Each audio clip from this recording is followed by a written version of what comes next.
¿Qué es el Proyecto Neptuno y por qué genera tanta polémica? El Proyecto Neptuno, o Arasatí, se trata de la instalación de una planta potabilizadora en la costa de San José, que tomará agua del Río de la Plata. La propuesta incluye la construcción de la planta, una laguna artificial o polder para almacenar agua dulce para cuando haya salinidad en el río, un depósito para los lodos residuales de la potabilización y una tubería para conducir el agua hasta la zona metropolitana. El proyecto ha sido cuestionado desde un inicio por numerosos actores sociales y políticos en todas sus dimensiones. Cuestionamientos medioambientales. ¿La calidad del agua que se generaría en ese proyecto tal cual está planteado hoy no sería buena?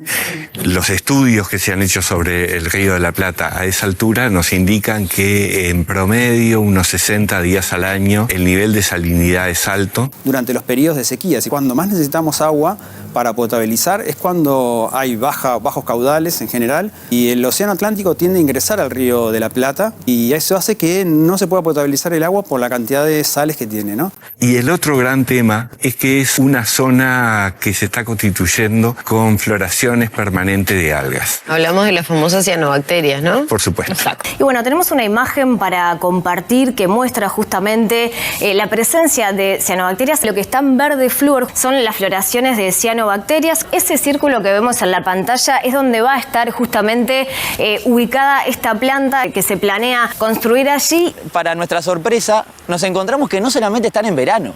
Cuando llueve, se arrastra la biomasa de cianobacterias desde los embalses hidroeléctricos, que funcionan como grandes criaderos de cianobacterias. Entonces, la zona que se encuentra pegada a la costa de San José y Colonia tendría floraciones en más del 50% de los meses, tanto en verano como en invierno. El tercer elemento de riesgo que vemos se vincula con la construcción que ya se está realizando de un emisor subacuático en Buenos Aires que va a verter los desechos hacia el Río de la Plata. Se trata del sistema Riachuelo, un emisario subacuático de 12 kilómetros que verterá al Río de la Plata desechos industriales y aguas cloacales de más de 4.500.000 personas que habitan en la provincia de Buenos Aires. Llama la atención que no se haya movido ningún expediente, ningún control. Nosotros al final fuimos a la fuente del Banco Mundial, porque vimos que Uruguay no tenía realmente información, el Ministerio de Ambiente no tenía ni siquiera documentación, que la calidad del agua va a ser afectada. Son muchos millones de litros por día, ¿sí? No para, es incesante, eso no va a parar. ¿Qué van a hacer cuando esa máquina infernal se ponga a funcionar y los millones de litros entren al caudal del Río de la Plata que no es tan profundo? Un grupo de vecinos productores de la zona del Rincón del Pino, en el departamento de San José, se pronunciaron en contra del polder que se va a colocar en la zona en el marco de la construcción de la planta potabilizadora de Arasatí. Es un gran lago que se va a hacer en una altura de una cuchilla, toma el agua en el Río de la Plata y llena ese polder con esas aguas. Es como una piscina o una reserva de agua del Río de la Plata que está pensada para momentos donde, en teoría, la salinidad del Río de la Plata, por la entrada de las aguas oceánicas, le lleva a que la salinidad está por encima de los niveles aceptables, poder tener una reserva de agua allí en ese polder. Las 240 hectáreas que serán inundadas por el polder eliminarán suelo de la más alta calidad del país, índice Coñat 200 y más también, que son asientos de explotaciones de máxima intensidad. Se concentra el 80% de la producción de papa, por ejemplo. Hay producción de frutilla, hay producción naturalmente de lechería, de cereales, de semillas, etcétera. Una represa de aguas quietas que no están en un flujo permanente como una represa como las habituales del Canelón Grande o de Paso Severino, y que son las condiciones óptimas cuando aumenta la temperatura para la generación de cianobacterias. De allí que nosotros coloquialmente decimos que esa represa va a ser un caldo de cianobacterias. Y no nos olvidemos que estamos sobre el principal acuífero de la zona sur del país, el acuífero Raigón. En esa zona el acuífero tiene una zona de descargas, es decir, una zona donde el agua está muy cerquita, haces un pozo de 2 metros y ya tenés agua del acuífero. No sabemos qué va a pasar con esa agua depositada ahí, si no va a contaminar el acuífero y después tengamos problemas no solamente con el agua que no es adecuada del Río de la Plata, sino también la del acuífero, que es la que hoy se está utilizando para esa zona, no solo para el abastecimiento de agua potable, sino para la producción. Va a haber contaminación porque nosotros le vamos a imponer, en un lugar que naturalmente no lo tiene, un lago con aguas que naturalmente no escurren por ese lugar. y no está previsto ningún tipo de impermeabilización de ese lago de 240 hectáreas. Entonces, eso, dicho por el propio consorcio y otros estudios, va a haber infiltración. Esa infiltración es lenta, es pequeña, eso es verdad, pero una cosa pequeña, todos los días, en forma permanente, va a llegar a tener efectos irreversibles. Todo el agua, que son 15 millones de metros cúbicos que estamos colocando ahí, en un lapso de 7, 8, 10 años, depende del número que se use, van a haberse infiltrado en el acuífero. Después que nosotros hayamos afectado el acuífero, no hay marcha atrás. Ahí no hay marcha atrás. Claro. Arasatí es el lugar donde los técnicos y demás han determinado que es un lugar adecuado, que tiene un índice de salinidad admisible y que puede ser a su vez contemplado por la creación del polder. Yo quiero un científico que me diga esto está bien, y no he escuchado a ninguno, nadie en la Facultad de Ciencias, ni siquiera en la Facultad de Ingeniería va a este proyecto. Lo que uno percibe desde nuestro lugar es que es un proyecto del Ministerio de Ambiente, es una propuesta que está promocionada por el Ministerio de Ambiente. Entonces es muy difícil ver cómo el Ministerio de Ambiente puede ser crítico de un proyecto privado, a la vez ser promotor de ese mismo proyecto. Lo que estamos haciendo es ser receptivos a distintos estudios que están apareciendo, pero sí tenemos la decisión clara de que Arasatí se va a realizar, y es una decisión estratégica que tiene el gobierno y en el cual obviamente estamos haciendo mucho foco, ¿no? ¿Cuál es el rol del ministerio? ¿Evalúa o apoya?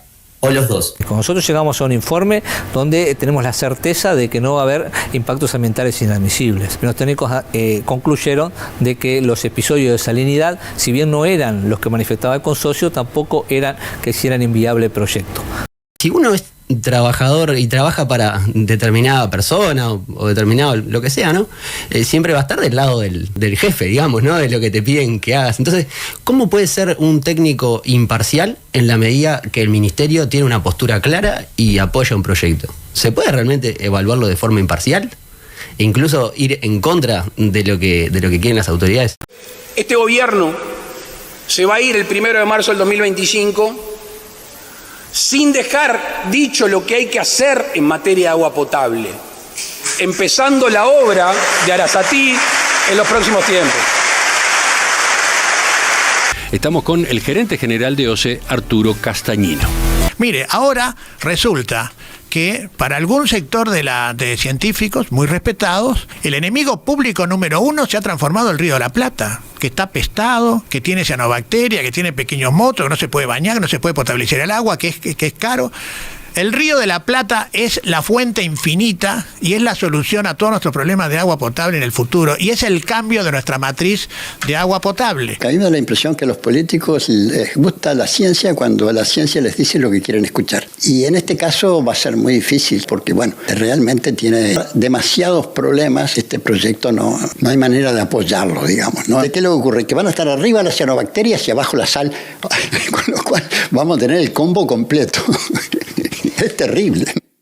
Este verano hubo 86 días de salinidad en el agua del Río de la Plata en esa zona. Bueno, entonces, lo que ocurrió este verano, que es enero, febrero y marzo del 2022, ¿cada cuánto sucede? Bueno, tiene un tiempo de recurrencia, de acuerdo a los datos históricos, este episodio de 80 a 100 años. El diluvio universal sucedió hace miles de años. ¿Va a volver a suceder? Si va a volver a suceder, tendremos que decirle a la gente que vive al sur del Río Negro de nuestro país que se mude hacia el norte, porque va a haber un diluvio universal, porque hace miles de años ocurrió. Estudios de factibilidad de este proyecto no están teniendo en cuenta el aumento del nivel del océano, que es algo que está proyectado, que se conoce y que se puede modelar. Entonces lo que vamos a tener con el aumento del nivel del océano también es un ingreso del océano Atlántico mucho más intenso hacia el Río de la Plata y hacia el río Santa Lucía. El responsable técnico de este proyecto argumentaba que Arasatí es una zona adecuada porque baja de golpe la salinidad. Y a uno que está acostumbrado a ver datos y ver gráficas, realmente llamaba la atención que se apoyaba en un gráfico en el que comparaba la salinidad de la barra del Chuy con la salinidad de Arasatí. Entonces, claro, si lo comparamos con la barra del Chuy, ni que hablar que Arasatí tiene agua súper dulce, ¿no? Pero eso no quiere decir que sea apropiada para potabilizar. Hay un gráfico, después se lo puedo dejar, muy característico de cómo si uno viaja del este, yo me vengo del Chuy hasta Real de San Carlos en Colonia, ¿no? Yo vengo con la salinidad del agua del océano y a la altura de Quillú, unos 15, 20 kilómetros antes, se produce una brusca caída que en Arasatí genera, digamos, lo que son frecuencias de salinidad en el entorno de 8 días al año. Es decir, el 98% de los días en términos medios, el agua es dulce en Arasatí. Yo digo, el agua del Río de la Plata en Arasatí es mejor que el agua, y lo digo con propiedad, es mejor, con respaldo, que el agua de Santa Lucía. Lo puedo verificar esa en forma. afirmación es fuerte. Es fuerte. Y la digo y puedo demostrarlo. Entonces, están los datos. Esto no es relato, esto es dato. Primero que nada, desmentir que el Río de la Plata tiene una calidad del agua mejor que el Río Santa Lucía, eso no es verdad. De acuerdo a la información que nosotros manejamos, tanto es así. En el caso de Aguas Corrientes, nosotros trabajamos con una base de datos que va desde el 2016 hasta el 2022. En todos esos años, las cianobacterias superaron un primer nivel de alerta solamente en 15 días. Mientras que cuando lo comparamos con el Río de la Plata, tenemos un ambiente en donde hay llegada de cianobacterias constantemente. Ahora, ¿qué pasa cuando hay poca agua dulce? En el momento en el que sería más necesaria esta planta, las cianobacterias son inmensas y ocupan gran parte de lo que es el estuario. Para que se hagan una idea, en noviembre del 2020 teníamos, si no mal recuerdo, teníamos alrededor de 515 kilómetros cuadrados cubiertos de floración. Es un manchón gigantesco. Esta publicación que tenemos es en conjunto con otro artículo que publicamos en 2020. Son los dos artículos que muestran la ocurrencia de cianobacterias para el estuario en su totalidad, incluida la zona de Arasatí. Entonces, nosotros veníamos trabajando en eso y de repente surge esta iniciativa. No podíamos creer que el proyecto se pretenda ubicar en la zona de la costa uruguaya con mayor ocurrencia de cianobacterias. ¿Por qué sería una buena idea extraer agua con tantas problemáticas relacionadas a su calidad? Y es una pregunta que hasta el momento no se responde. Si nosotros hiciéramos una licitación en este momento para escuchar a propuestas internacionales de empresas que vengan a ofrecernos un servicio de agua alternativo que utilice el Río de la Plata, seguramente se presenten algunas que utilicen agua dulce, yendo más hacia el oeste, o muy cerca de Montevideo y desalinizar. Pero difícilmente alguien presente una iniciativa que tenga algo mixto, que a veces es dulce, a veces salada, construir un polder, bombear de ahí, cuando no, bombear de acá. El polder tiene objeciones de otro tipo por el lado de vecinos y productores de Rincón del Pino, la zona que se vería afectada, la zona cercana al proyecto. Descarto cualquier tipo de afectación a la capacidad agronómica de los suelos, sea o a contaminación, como se ha mencionado, del acuífero Raigón. Descarto absolutamente. No hay material contaminante en el agua del polder, primero, ¿no? Va a ser un agua de excelente calidad que obviamente va a ser continuamente renovada y va a pasar a la planta. Entonces, lejos habría de haber dificultades con eso. Los proyectos de reservas que hay en el Uruguay son de agua de lluvia. O sea, no hay otro proyecto en el cual nosotros podamos comparar y nos puedan dar las garantías de decir que esto no va a contaminar el acuífero, porque no existe en el Uruguay. No existe. Entonces, estamos corriendo un riesgo que realmente preocupa mucho, ¿no? Porque no hay experiencia, no solo en el Uruguay, sino en el mundo, del tratamiento de un depósito de agua tan grande a cielo abierto. La Comisión tiene muchos contactos con científicos del exterior y nos decían que la gestión de un polder en el mundo hay muy pocas experiencias exitosas, que son solamente, por ejemplo, los Países Bajos, que tienen alguna experiencia exitosa porque están obligados a tener reservas de agua. Y además es carísimo, ¿no? Mantener un agua quieta, en buen estado como para potabilizar, es una tecnología muy cara, ¿no? Esa reserva se ubica arriba de la Formación Libertad. Está entre 10 y 20 metros de arcillas muy consolidadas, con muy baja permeabilidad. Entonces, lejos hay los niveles de infiltración a través de esa capa de arcilla que se ubica por encima del acuífero Raigón, sí, más arenoso. Se hicieron 90 ensayos, toda una cuadrícula en las 240 hectáreas, y eso está dando niveles de permeabilidad entre 0,2 y 0,8 milímetros por día. Dadas las respuestas que hemos tenido, y hemos optado los productores y la gente de la zona, optamos por pagar para hacer estudios, y esos estudios nos dan otros informes que nada tienen que ver con los que dan el Ministerio de Ambiente. Cualquier valor de infiltración, cuando se estudia bajo el modelo monocapa, que ese es el modelo que utilizó el consorcio y sus asesores, subestima todos los valores de filtración de minerales, subestima la elevación de la napa freática. La consultora Intesur demuestran inequívocamente de que el raigón en esa zona es bicapa o tricapa y por lo tanto invalida las conclusiones que se sacan cuando se considera un modelo de monocapa como ha sido considerado en los estudios de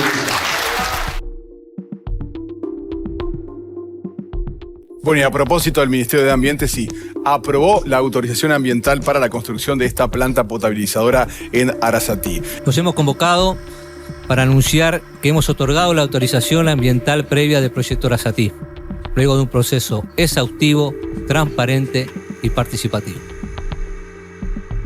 A pesar de la oposición de los vecinos y productores de la zona, de los cuestionamientos y advertencias de la comunidad científica, de las numerosas denuncias de organizaciones sociales y ambientalistas y de los procesos judiciales en curso, el actual gobierno sigue adelante con el proyecto Neptuno y la firma del contrato parece inminente. ¿Qué consecuencias tendría si se llega finalmente a la firma para el gobierno electo? La firma del contrato, como vengo a decir, establece naturalmente compromisos del Estado y somos conscientes de que un contrato obliga. Uno interpreta que está todo pronto para que se firme, se va a firmar, hay que ver si podemos encontrar un punto intermedio. Se otorgó la licitación, hace 2 días el estudio de impacto ambiental. ¿Y cuál es el deber del presidente de la República si dijo que del 1 de marzo del 2020 al 1 de marzo del 2025 iba a seguir gobernando? ¿Poner freno de mano? Ahora, si viene una sequía, ¿a quién le van a echar la culpa? ¿A los que vienen o al que se fue que no hizo las cosas? Nosotros le preguntamos que a quién vamos a culpar dentro de 30 años, cuando tengamos toda una zona productiva destrozada bajo agua, porque el Río de la Plata cada vez va a tener más sal y la planta no se va a poder mover. ¿Puede ser que todo esto que está en juego dependa de la firma de un contrato? Frente a todas las irregularidades y cuestionamientos del proyecto, con tantas voluntades y argumentos en contra, los uruguayos, ¿tenemos que resignarnos a lo que nos imponga este contrato? ¿Quiénes firman en nuestro nombre? ¿Qué intereses representan? No podemos seguir aceptando que nos gobiernen con contratos secretos. El Poder Ejecutivo no tiene facultades para comprometernos de esta forma, pero se escuda en un vacío legal que tiene la Constitución para justificarse. Los ciudadanos podemos reformar la Constitución para imponerles nuevas reglas y someter estas decisiones al control de la ciudadanía y todos sus representantes.